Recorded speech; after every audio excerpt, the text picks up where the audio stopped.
Hey everybody, it's Atheist for the Cause here, and I wanted to bring you another video about the French presidential elections. I brought you one yesterday about my predictions, and today the elections are actually going on.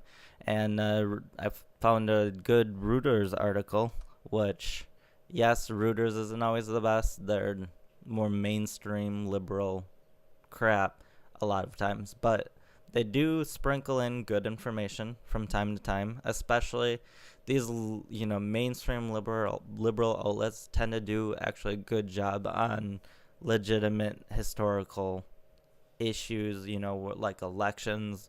um, for instance, as bad as the New York Times is, they actually do a really good job on election night.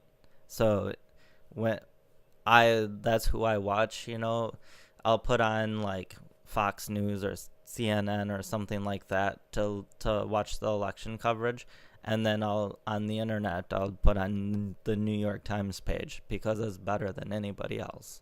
So, you know, you even in sources you don't like, you still have to look at the information and figure out what's good and what's bad. So, and in here, there is some clearly good information, in my opinion.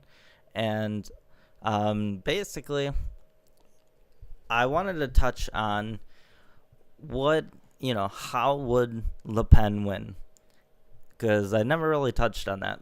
And if there was a way she would win, there would have to be some sort of, big event, say, that, hopefully it doesn't happen, but a possible terrorist attack or something that made people uneasy that one might happen.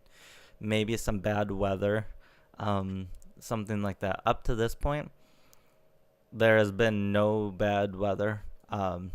It's like low 60s for the high, and some light rain in some small areas, not small, but in limited areas just north of Paris. So I don't see weather as a factor in this one, like it was when it downpoured, I think it was in London for Brexit, and that was a big turnout issue. I don't see that in the French elections this time. And so far there hasn't been a terrorist attack or anything like that. So what else could happen? Well, there's a early turnout. The early turnout is low because in Europe they don't do exit polls like they do in the United States. Live exit polls. They do just a generic midday turnout, and because the elections go to 1 to 2 Eastern time. The big cities like Paris go to 2 Eastern time, and then everywhere else is 1 Eastern time. I'm assuming that's because of long lines.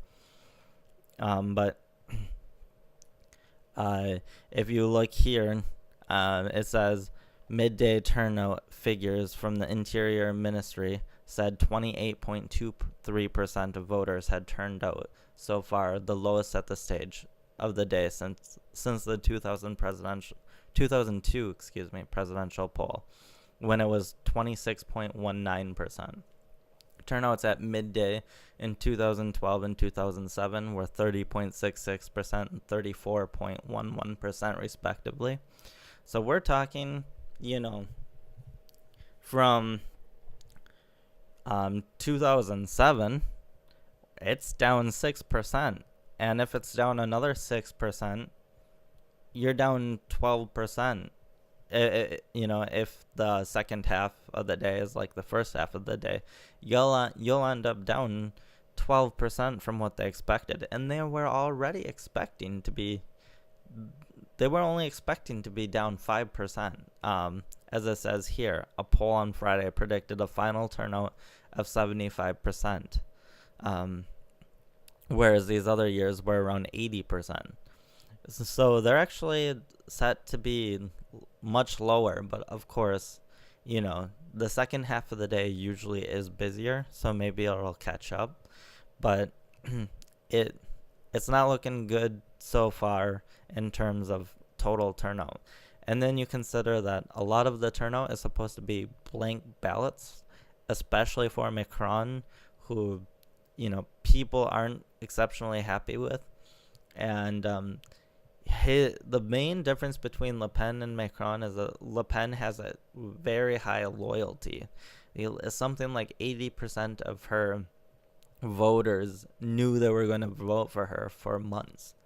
And Macron is way lower than that, like double digits lower. So if you're thinking, maybe he gets 5 to 10% in blank ballots, maybe she overperforms 5 to 10%.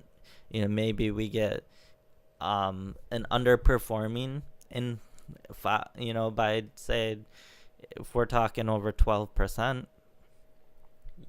there is a potential, a small one, to make up 20%, but it's just so unlikely. You know, I know that in the past, the Muslim Brotherhood and other Muslim groups have given direction on what to do in the elections. For instance, they told Muslims not to vote in the U.S. election. And if for some reason they said not to vote in the French elections, that could be a huge deal because Muslims are going to tend to vote Macron over Le Pen, obviously. So, so I'm just trying to find different, especially because the Muslim population is so high in France. And so if you're looking for different scenarios that could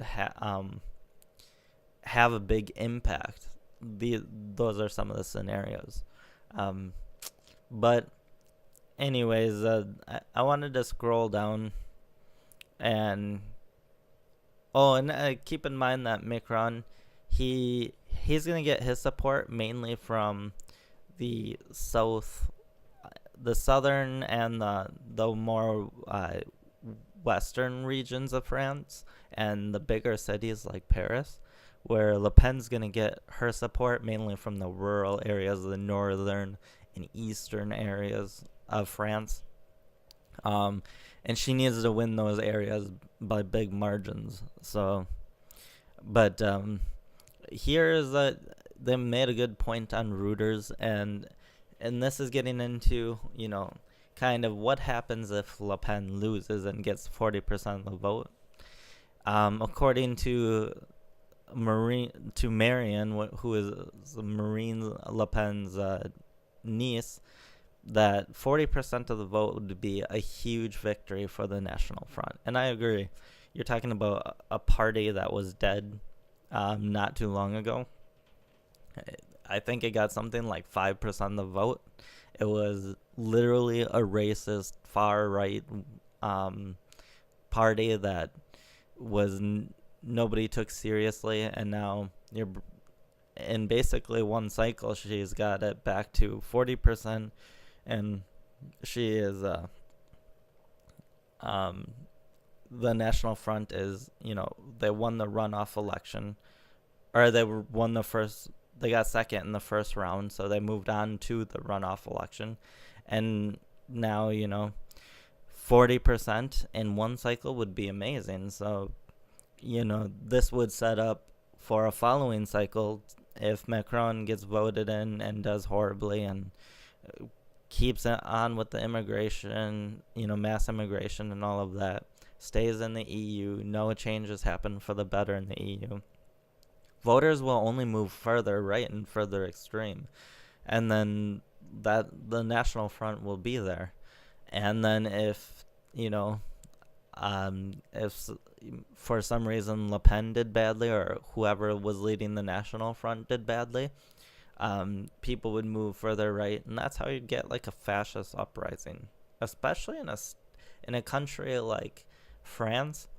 It's primed for there are a lot of people who believe in that type of fascist uprising anyways.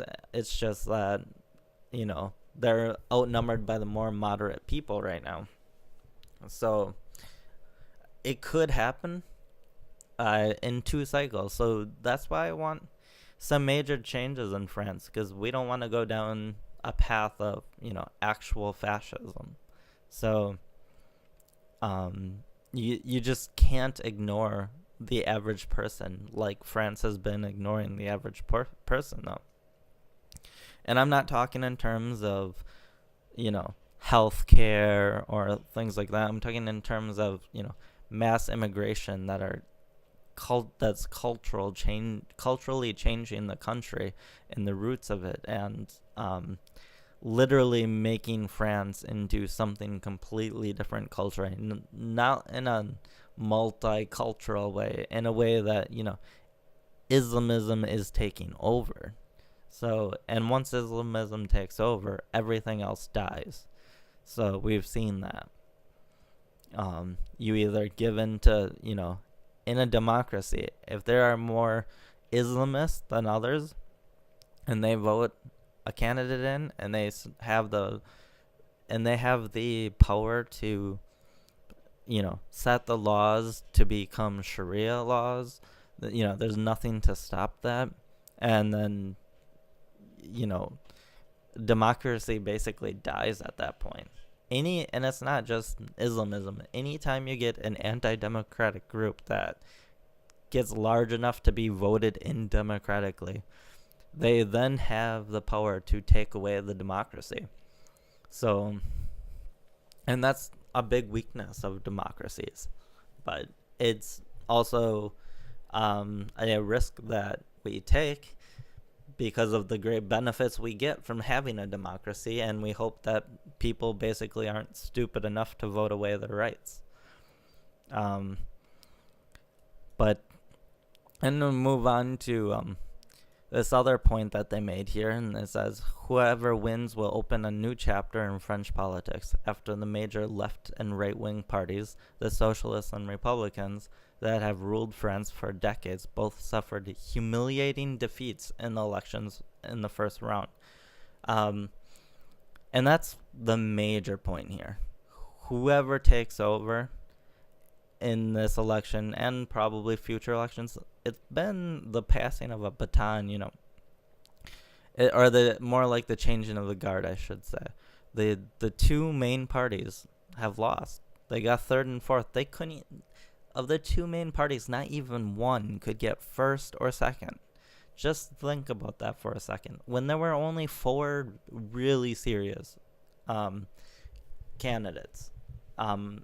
So really, this is huge already. The runoff, or the first round results were already huge and unexpected in terms of, if you would have never predicted this 4 years ago. So, basically, we'll just have to see what happens, and I'll probably be making another YouTube video tomorrow to talk about what actually happened. But even if Le Pen gets 40 or 45%, and if she still loses, that'll be okay. It'll be unfortunate for those who want to leave the EU and all of that. But, just look at, then work hard and online and talking to people, and, set yourself up for the next cycle. That's if you're in France, and just, if Macron, just wait for Macron to blow it. He probably will, because he's an establishment shill. And, once he blows it, not only will you be able to take power, or, will your party be able to take power, they will have legitimate power. They will have legitimate backing. They won't barely have gotten in. They will have, more than just 50% of the backing in a runoff. Maybe you can win a majority, something that's not happened in a long time. Maybe you win the majority vote from the first round, and there could be some seriously beneficial things from basically burn the country for a few more years and then pick up the pieces down the line for the next cycle. So, um, anyways, let's see what happens. I'll be making another YouTube video tomorrow, so watch for that. And hopefully Le Pen pulls off the upset, but we still have to be reasonable, I think, and stick with Macron. So if you're out there betting, I wouldn't put your money on Macron. So anyways, I'll talk to you guys later.